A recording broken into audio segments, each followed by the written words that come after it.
নমস্কার বন্ধুরা, এই বাংলা সাথে আপনাদেরকে স্বাগত।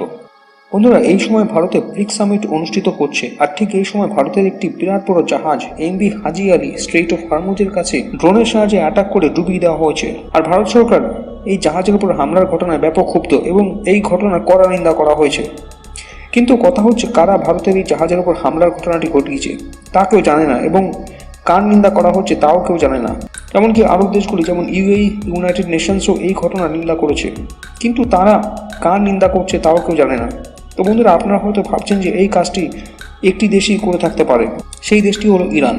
কারণ এই দেশটি গত কয়েক মাস যাবৎ স্ট্রেইট অফ হরমুজ দিয়ে যাতায়াতকারী বিভিন্ন দেশের জাহাজকে ড্রোন অথবা মিসাইলের সাহায্যে অ্যাটাক করে ডুবিয়ে দিচ্ছে।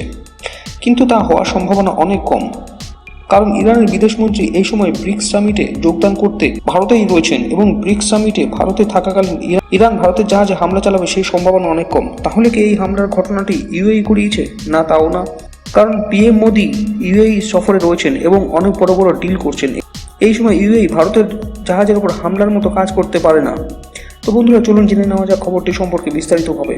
আপনারা যেমনটি ম্যাপে দেখতে পাচ্ছেন, 6 মে ভারতের ওই এমভি হাজি আলী নামক জাহাজটি সোমালিয়া থেকে রওনা হয় এবং 13 মে জাহাজটি পৌঁছানোর কথা ছিল ইউএইতে, অর্থাৎ দুবাইয়ের পোর্টে পৌঁছে সেখানে মাল খালি করার কথা ছিল। কিন্তু ওই 13 মেতেই স্ট্রেইট অফ হরমুজে যাওয়ার সময় জাহাজটিতে হামলা করা হয় এবং জাহাজটি সমুদ্রে ডুবে যায়। আর সেই সময় জাহাজটির কোনো লোকেশন ট্র্যাক করা যাচ্ছিল না। 13 মে রাতের দিকে ওমানের যে কোস্ট গার্ড ছিল তাদের কাছে ডিস্ট্রেস সিগন্যাল যায়। এই ডিস্ট্রেস সিগন্যাল কোনো জাহাজ থেকে তখনই পাঠানো হয় যখন কোনো জাহাজ বিপদে পড়ে। তা সে প্রাকৃতিক দুর্যোগ হতে পারে অথবা সামুদ্রিক জলদস্যুদের আক্রমণে তৈরি হওয়া পরিস্থিতিও হতে পারে।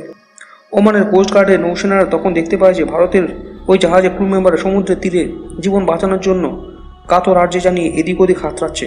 তখন ওমানের কোস্ট গার্ডের সেনারা তাদেরকে জিজ্ঞেস করে জানতে পারে যে 13 মে মাঝরাতে তাদের জাহাজটি ওই স্ট্রেট অফ হরমুজে প্রবেশ করার সঙ্গে সঙ্গে জাহাজটির ওপর ভয়ঙ্কর ড্রোন হামলা শুরু হয়ে যায়।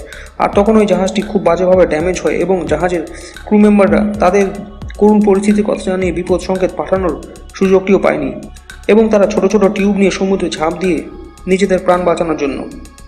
আর তখন ওমানের কোস্ট গার্ডের নৌসেনারা ওই ভারতীয় জাহাজের ক্রু মেম্বারদেরকে রক্ষা করে।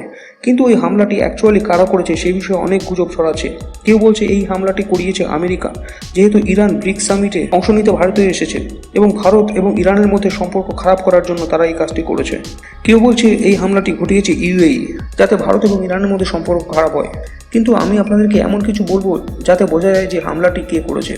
সারা পৃথিবীতে সব দেশে যেমন একটি সরকার দ্বারা পরিচালিত সেনাবাহিনী রয়েছে, ঠিক সেরকমই ইরানেও একটি সেনাবাহিনী রয়েছে। কিন্তু সেই সরকার পরিচালিত সেনাবাহিনীর থেকেও শক্তিশালী আরও একটি সেনাবাহিনী রয়েছে, যেটির নাম হলো আইআরজিসি। আর এই আইআরজিসি ইরানের সেনাবাহিনীকে নিয়ন্ত্রণ করে থাকে। আবার এই আইআরজিসি থেকে ওপর আরও একটি শক্তিশালী সেনাবাহিনী রয়েছে, যেটি কুদস ফোর্স নামে পরিচিত। সেই কুদস ফোর্স আবার আইআরজিসিকে কন্ট্রোল করে।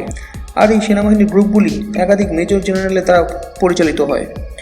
আর তাদের মধ্যে মতের কোনো মিল নেই, যে যেরকমভাবে অর্ডার দেয় তারা সেই অনুযায়ী কাজ করে। আর এর কারণ হলো সবকটি সেনাবাহিনীকে এককভাবে পরিচালনা করার জন্য কেউ নেই ইরানে। যে কাজটি করা হতো ইরানের সুপ্রিম লিডার আয়াতুল্লাহ আলী খামনেয়ির আন্ডারে। কিন্তু আয়াতুল্লাহ আলী খামনেয়ির মৃত্যুর পর থেকে ইরানের সেনাবাহিনীর জেনারেলরা যে যার মতো সেনাবাহিনীকে পরিচালনা করছে এবং তাদের নিজেদের মধ্যে কোনো প্রকার কমিউনিকেশন নেই।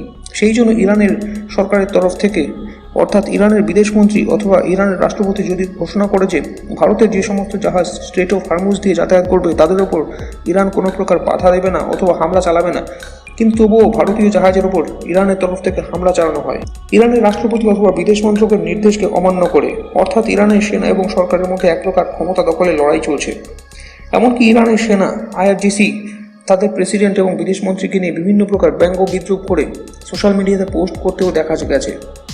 এমনকি ইরানের আইআরজিসি ইউএই এবং অন্যান্য আরব দেশগুলির ওপর আচমকা ড্রোন এবং মিসাইল অ্যাটাক শুরু করে দিয়েছিল। আর সেই ঘটনায় ইরানের রাষ্ট্রপতি মাসুদ পেজেশকিয়ান সরাসরি সোশ্যাল মিডিয়াতে এসে আইআরজিসির উদ্দেশ্যে বলতে বাধ্য হন যে আপনারা ইরানের সরকারের সঙ্গে কোনো প্রকার পরামর্শ না করে আরব দেশগুলির ওপর হামলা শুরু করে দেন, এবং এইভাবে চলতে থাকলে তা একটি ভয়ঙ্কর পরিস্থিতি সৃষ্টি করবে। এবং তিনি ইরানের সেনা আইআরজিসিকে এই ধরনের কাজ করা থেকে বিরত থাকার পরামর্শ দেন। কিন্তু আইআরজিসি তো তাদের রাষ্ট্রপতির কোনো কথা শুনতে নারাজ এবং তারা তাদের রাষ্ট্রপতিকে গালিগালাজ করতে থাকে। সেই জন্য যেটা মনে করা হচ্ছে ভারতীয় জাহাজটির উপর হামলা ইরানই চালিয়েছে।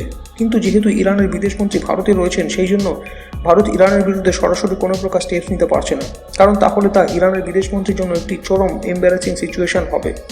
কিন্তু ভারত ব্যাক চ্যানেলের মাধ্যমে ইরানকে এটিও জানিয়ে দিয়েছে যে ভারত এই ধরনের পরিস্থিতি আর সহ্য করবে না এবং প্রয়োজনে এই ধরনের পরিস্থিতির মোকাবিলা করতে ব্যবস্থাও নেবে ভারত, যা ইরানের পক্ষে সামলানো খুব মুশকিল হয়ে পড়বে।